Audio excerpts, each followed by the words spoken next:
Welcome to the Movement Upgraded podcast. I'm your host, Dr. Jen Hostler, licensed physical therapist and certified strength and mobility coach. Here you can expect to hear about all things movement. The Movement Upgraded podcast is a blend of the science of strength training, rehab, and mobility, mixed with the personal and professional experience to provide you with the steps you need to keep your body pain-free and moving well, so you can do what you love forever.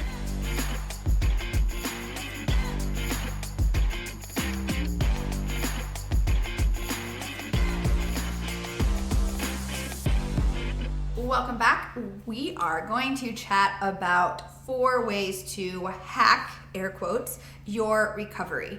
And this is something I've wanted to talk about for quite some time because the internet loves to give you all kinds of tools and sell you on all kinds of things that are going to be the thing for your recovery. So without further ado, let's get started. So I have Dr. Ryan back here. Say hi. Hey, what's up? Just say it so weird. What's up? I never know what's going to come out of his mouth. So, saying hi was just too boring. Yeah, you're funny. But I'm such a boring guy. I just never know. Sometimes you're going to be like doing the same exact thing, and then sometimes you just completely throw me for a loop, and I never Gotta know. keep you on your toes. Let's list these bad boys off and call it. Well, I want you to first tell me what things you typically see touted as the recovery tools. What do you think of if you were not us, but like a normal person who's foam roller. Okay, yeah. The peanut lacrosse balls that you just smash into your muscles. Yep. Cryotherapy is a big one right now. Cold exposure, going into an ice bath or anything that's like, I think there's like the cold, it's not cold steam, but it's like a cold room.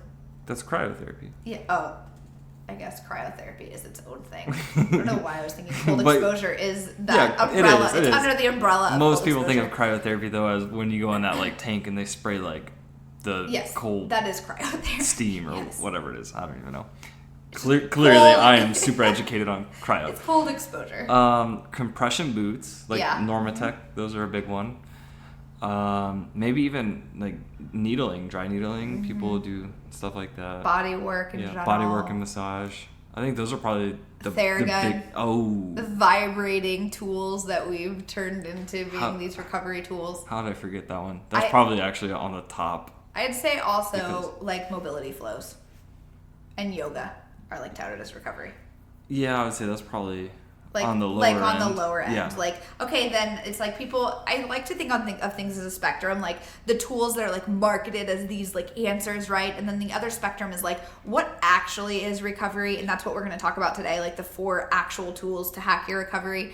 In the middle is like mobility flows and yoga, because they can be considered recovery tools, right? Like they can be, but the way that they're marketed often is that they're doing something that they're not. Like they're this like hack, and it's more about the effects they have on our body than it is about the actual thing. Same with all the other tools, actually. It's more about the effects they have on our body than that actual thing. So let's talk about how what actually is recovery when we talk about that. Because I think we hear or we see on social media all the time, recovery, it needs to be recovery, right? We've got to recover. And I think people are so worried that they're not recovering enough because they keep seeing this stuff. What is recovery? Okay, well, I think to be in a recovery state, you have to first talk about what you're doing prior to recovering, am I right? So like what usually when you're what are you recovering from? Yeah. Right. So in the sense of this podcast, we're talking more movement and strength and conditioning. So more of the training adaptations that you're searching for through strength training. How do you actually make those adaptations? Sure, you're going to make adaptations from lifting the weights, but the recovery is a lot of times where that gains, where that happens, and the growth and the repair happens. Yeah. So are you taking enough time to get that repair, to allow that to allow the repair, and are you fueling your body with what it needs to be able to get into the state to make those repairs? And that's what true recovery is. And then that's what we're talking about, right? Like how do we improve our recovery? That? Like what is recovery? Yeah. So what Ryan was saying is that exercise, the training, the fitness that we're doing is a stressor to our bodies. That's beneficial. Like we need stress in our bodies to make them better. And then it's in between those sessions when we're resting or recovering is when our body actually recovers from that. And we don't just recover from it, we actually get better. That's what an adaptation is. It's a change that our body makes based off of the information we sent it. So when we're in fitness and we're doing exercise, it's communicating to our bodies, it's sending information to our bodies saying, hey, change this, make this bigger, whatever. The way that we communicate that is stressing it. So it's making micro tears. It's a little bit of damage. It's things that are not, they're stimulating like change in our bodies because it's our bodies almost like failing at the thing or having like micro damage. When we rest and when we get into a state where we're able to make those changes, so we're resting, we're recovering, that's when we can make those changes and our body can then not only recover from what we did, like reset, but also it can make those changes and make things stronger, repair the damage, decrease that inflammation, get that out, and then get our bodies ready for that to happen again. And it's that rinse and repeat that we make changes and that we see our muscle growth and we get faster and we have better cardiorespiratory fitness. That's like the exercise science 101. Mm-hmm. So when he's talking and when I'm talking about recovery, it's really important to know that we have to get into a state that allows our body to make those changes. And I think to understand that, we need to go back down through the nervous system. Oof. I know.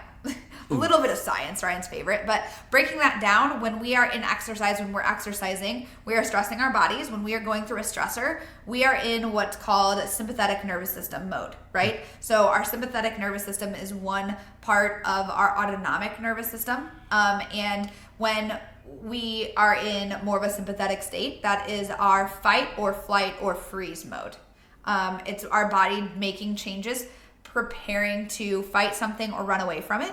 When we are in fitness, we are actually kind of doing that. We are like stimulating that, which is helpful, right? Like it's getting us jacked up. It gets blood flow to our muscles. It gets us breathing faster to get air into our lungs faster, right? So we can run more. We can do all the things. It's about movement. It's about preparation for that. When we recover, we have to get into parasympathetic mode. If we are stuck in sympathetic mode, our body thinks we are constantly needing to run away or fight something, and that's not going to be recovery mode. So parasympathetic mode is going to be the other part of our autonomic nervous system. And when we are in more of a parasympathetic state, we will be in what we call rest and digest, what I like to call rest, digest, recover, and repair state. Our body is going to make more of those changes and be able to when we feel safe, when we're calm, and when we're in that state. So most of the things we need to do to facilitate recovery, rest, digest, repair, and recover, is going to be things that promote a parasympathetic state. That's the end of the podcast. Just kidding. So when we think about the things that are normally touted as the ways to hack your recovery, do you think that those things are actually hacking your recovery, Ryan? No. Okay. No. Could there be a way where they might facilitate some recovery? Sure. Ryan's like, where are you going with this? Yeah, what are you getting out of me? He's like, what are you talking You're about? putting me on the spot here. What do you want from me? So those tools... Depends on how you use them. Yes, those tools are often, like, we think those tools are doing something. Like they're fixing our muscles or they're flushing out stuff, right? What those tools are really doing most often is promoting a little bit more of a parasympathetic state. So they can help aid in that rest and digest mode, but they are not going to be like the big tools. When we think about getting into recovery mode, there's 4 main things that I like to give people, 4 ways that are going to be the big dial movers. All of the stuff Ryan listed is the little dial movers. They can help, but they will only augment what you're already doing in the 4 things that we're going to talk about. Yeah, there's definitely some of the things that I listed that I would say can go either way. Like they can put you in a sympathetic state or a parasympathetic state. Things like the compression, like the cryotherapy, those will definitely like help some of the recovery, but definitely on the other end of the spectrum compared to what we're about to list. And there's a little bit of research. Like these 4 things that we're going to talk about are definitely the big dial movers. There's a little bit of research that if we're using cryotherapy and cold exposure therapy, it actually decreases the changes that we need to make for increased like muscle growth. Mm-hmm. So if your goal is to build bigger muscles and you are taking a cold bath after all of your workouts, you're actually hindering your ability to do that. We need to recover, but not right away. Your body needs to go through an inflammatory process. Like, that's what happens when we're stressing the muscles. So it's really important to understand that, like, things that are really popular are very often either overstated in their effects. What they say that their effects are is actually just completely not true, and it's made up. It's unsubstantiated by evidence. Or they actually are having the opposite effect and they have no evidence to show what they're saying. They just sounds really good. So cryotherapy is one of those ones I wanted to bring up. Any cold exposure can actually decrease how much muscle growth you're going to have. That doesn't mean you can't do cold exposure if you're trying to grow muscle. It just means you need to be cautious about when you're doing it. Directly after your workout's probably not a good idea. Plus, cold exposure is kind of stressful. So it's a little bit of a stress, and then you achieve like a more of a chill state. I think it's a great thing to like expose your body to and learn how to have like a good control of extreme discomfort. So really like controlling your mind. I think it's a great thing for that. And there's some other, a few other benefits that we're seeing from it, but I think it's very overstated in its effect on recovery. So let's talk about the 4 big things that really are important for recovery. So number 1, I bet you can guess which one I'm going to say first. Sleep. Yes. Sleep for sure. I'm the sleep queen. Yep. I am obsessed with sleep only because I know how good it makes me feel. But our sleep is the ultimate parasympathetic state. It's the ultimate time when everything in our body is getting a reset. We need good quantity and good quality sleep. So that means sleeping for 8 to 9 hours a night, ideally, and not having lots of wake up times and restlessness, actually feeling like we're getting into the sleep cycles that we need.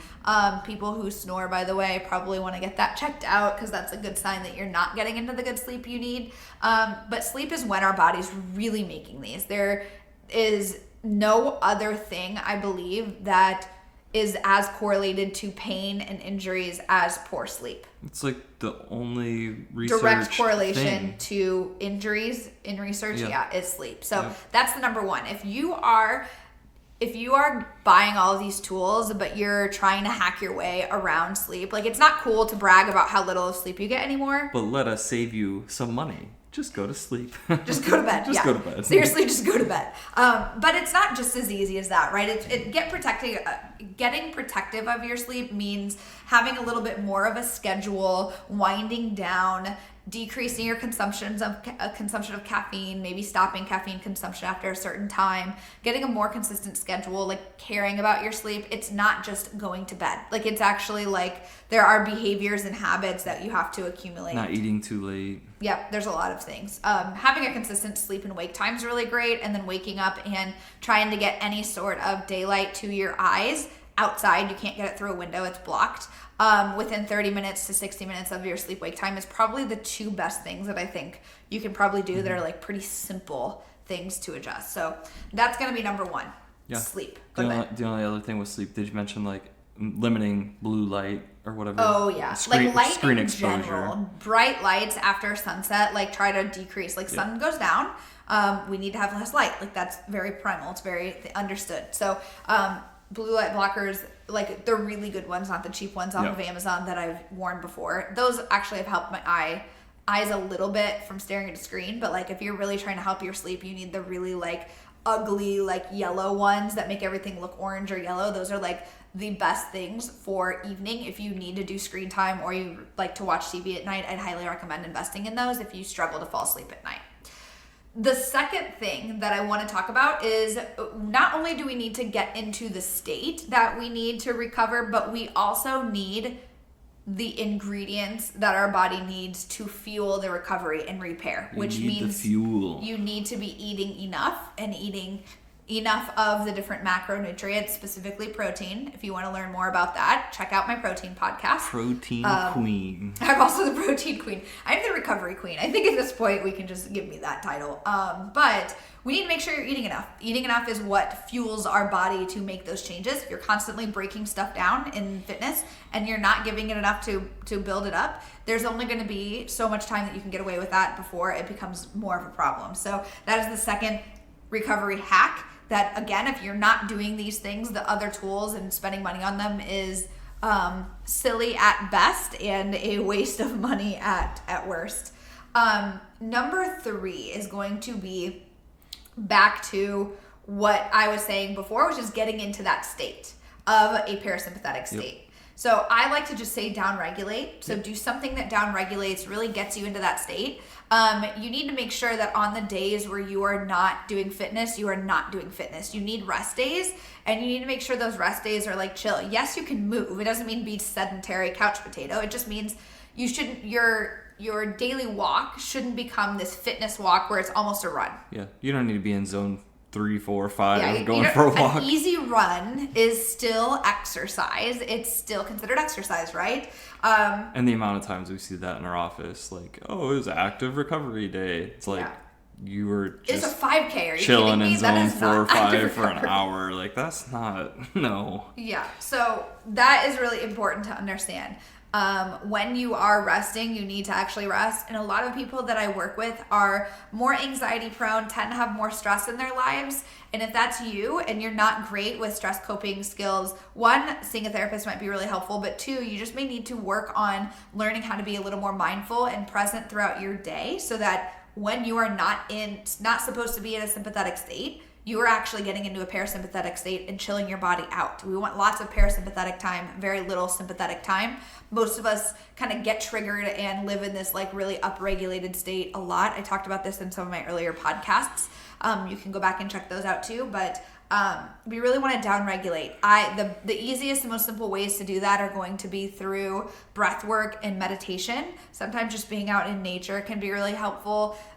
This is where like things like a mobility flow or yoga for recovery can be beneficial if they're really low intensity. The way that we do mobility in Kinstretch most of the time is too high intensity for actually being considered recovery, so it's still training. But if you're doing really low intensity cars, that might be considered like lower intensity, more recovery. Movement in general will help you feel better. I think some of the recovery is touted as like how to get rid of DOMs, right? Like how to make you feel better with DOMs, which we're gonna talk about next. But I think really it boils down to like making sure that you don't just have too much DOMs.